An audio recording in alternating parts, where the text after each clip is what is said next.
ہم لوگوں نے، بہت معافی کے ساتھ کہتا ہوں، ہم لوگوں نے دینی خدام کو اپنا خادم سمجھ رکھا ہے. خادم ہے لوگوں کا. کام ہی کیا ہے صاحب؟ مسجدوں کا کام ہے امامت کرنا، کام ہے ان کا مؤذنی کرنا، کام ہے ان کا. تنخواہ نہیں دے رہے ہیں کیا تنخواہ دیتے ہیں آپ لوگ؟ کیا تنخواہ دیتے ہیں آپ لوگ؟ ایک امام، ایک بیچارہ ٹیوشن پڑھانے والا آپ کے بچوں کو پڑھانے کے لیے آتا ہے تو آپ کیا تنخواہ دیں گے اس کو؟ کیا قرآن کی، کیا حدیث کی، کیا دین کی کوئی قیمت لگا سکتے ہیں آپ؟ کس کی مجال ہے کہ قرآن و حدیث کی قیمت لگا سکے؟ لیکن بڑا احسان کر دیا آپ نے. امام کو تنخواہ دے دی تو یہ سمجھ رکھا کہ صاحب تنخواہ دی ہم نے. تنخواہ کبھی غور کیجئے معنی پر. تن کے معنی جسم کے ہیں اور خواہ کے معنی چاہنے کے ہیں. ایک جسم کو جتنی ضرورت پڑتی ہے اس کا نام تنخواہ ہے. کبھی غور کر لیں ہم نے دینی خدام کو کیا تنخواہ دیا. ہمارے اپنے گھر کے اخراجات سے دینی خدام کے اخراجات کو بھی کبھی کمپیئر کر کے دیکھیے کہ ان کی ضرورتیں کیسے تکمیل پاتی ہیں. مسجدوں کی کیا تنخواہیں ملتی ہیں امام کی اور مؤذن کی، اور دینی خدام کو، ٹیوشنز پڑھانے والوں کو کیا آپ دیتے ہیں؟ آپ کے گھر کے اخراجات کا عالم یہ ہے کہ ماہانہ 30 35 40 ہزار میں بھی رونا آپ کا برابر برقرار ہے، اور دینی خدام کو 8 10 ہزار 15 ہزار تنخواہ دے دی تو یہ سمجھتے ہیں ہم نے فرض ادا کر دیا. بیماریاں ان کے گھر لگی نہیں ہیں؟ کیا ضرورتیں ان کے پاس نہیں ہیں؟ کیا شادی اور ضرورتوں کا مواقع ان کے پاس نہیں ہے؟ میرے بھائیوں، یہ وقت کی نزاکت ہے. یہ دینی خدام کو اپنا مقتدا بنائیے، احترام کیجئے ان کا. اور جب تک احترام نہیں ہوگا، خدا کی قسم دینی ماحول اور مزاج ہم لوگوں کے اندر نہیں آئے گا. میں یہ نہیں کہتا کہ دودھ کے دھلے ہیں سب، غلطیاں ہر دو سے ہوتی ہیں. ہم سے بھی غلطیاں ہوتی ہیں، اور ہماری اپنی مجلسوں کے اندر اس کا باضابطہ مذاکرہ ہوتا ہے. ایک امام صاحب اگر اپنے فرض منصبی میں کوتاہی کرتے ہیں تو کبھی دل بڑا رکھنا چاہیے کہ صاحب ان کی بھی ضرورتیں ہیں. ایک مؤذن سے اگر اس کی ضرورتوں میں تکمیل میں کوئی کوتاہی ہوتی ہے تو یہ سمجھنا چاہیے کہ وہ بھی انسان ہے، اس کے لیے بھی کچھ ضرورتیں ہیں. ایک گھر پہ پڑھانے والی ٹیوشن استاد اگر آپ کے گھر پہ کسی ضرورت سے نہیں آتا تو یہ سمجھنا چاہیے کہ وہ بھی ایک انسان ہے، اس کی بھی کچھ ضرورتیں ہیں. لیکن دینی خدام کو ہم نے اپنا نوکر سمجھ رکھا ہے. اوپر سے لے کے نیچے تک سب اٹھا کے بول دیں گے. یہ ادب و احترام نہیں ہے. یہ خدام ہے دین کے. آپ اپنی نماز ان کے پیچھے پڑھ رہے ہیں، امام کے پیچھے اپنی نماز پڑھ رہے ہیں. آپ لوگ اللہ اکبر کہہ کے جب آپ تحریمہ باندھتے ہیں تو مسلک کے اعتبار سے آپ سے لا غلطیاں ہو جائیں نماز کے اندر، لیکن سجدہ سہو آپ کو لازم نہیں ہے. اور وہی اگر ایک امام سے غلطی ہو جائے، آپ کہیں گے صاحب میرے سے غلطی نہیں ہوئی، امام سے ہوئی، میں سجدہ سہو نہیں کروں گا، آپ کی نماز نہیں ہوگی.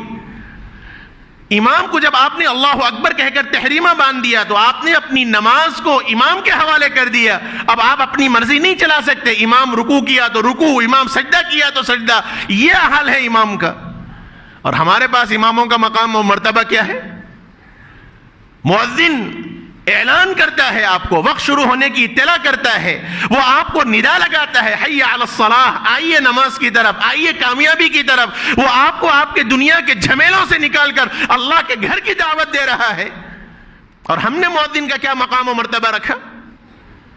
ایک استاد گھر پر آپ کے بچوں کو پڑھانے آتا ہے تو وہ صرف قرآن نہیں پڑھا رہا ہے، وہ صرف دینی ماحول نہیں فراہم کر رہا ہے، بلکہ وہ آپ کے بچے کو دینی تربیت کر رہا ہے.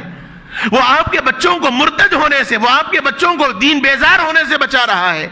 اور آپ نے اس کے ساتھ کیا معاملہ کیا؟ یہ تو پوچھنا ہی نہیں چاہیے تھا. آپ اپنی خوشی سے، اپنی حیثیت کے مطابق دیتے.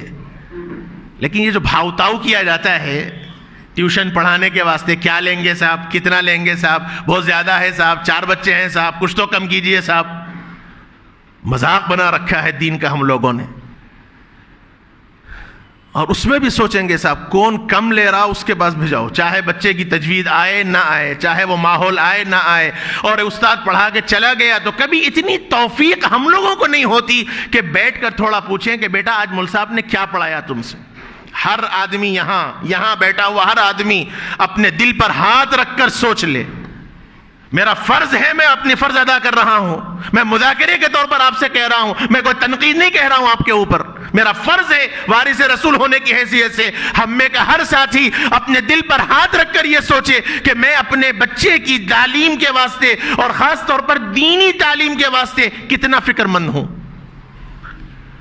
کتنا میں فکر مند ہوں۔ ایک استاذ کو اگر میں نے رکھ دیا تو کبھی میں نے پوچھا استاذ سے کہ حضرت کیا میرا بچہ پڑھ رہا ہے، میرا بچہ کتنا آگے بڑھ رہا ہے؟ کبھی میں نے پوچھا؟